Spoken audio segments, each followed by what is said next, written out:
Hello friends, welcome back to the new video friends. Today guys we are going to upload guys long distance password. Means guys 4 to 16 digit password guys you want to set in your phone. And guys how can you use this setting in your Realme phone? In this video friends I am going to show you. So I don't waste your time guys. Open your phone setting to set your long digit password. Then guys scroll it and friends you can see your password and security guys. Tap here guys, click on lock screen password, and guys you can see this continue option. So friends click on this continue option friends. Guys click on this guys numeric password, and guys you can see your 6 digit password. So guys click use different password type, and guys click on 4 to 16 digit. Then guys you can set from here 4 to 16 digit password. So example for guys we will take 1 2 3 4 5 6. So friends you can see this password guys we will take, and guys confirm again guys same password guys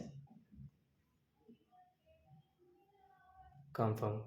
Then guys you can see your this long digit password guys you have. So as you can see 1 2 3 4 5 6 7 8 9, and guys you want to check, so as you can check to unlock.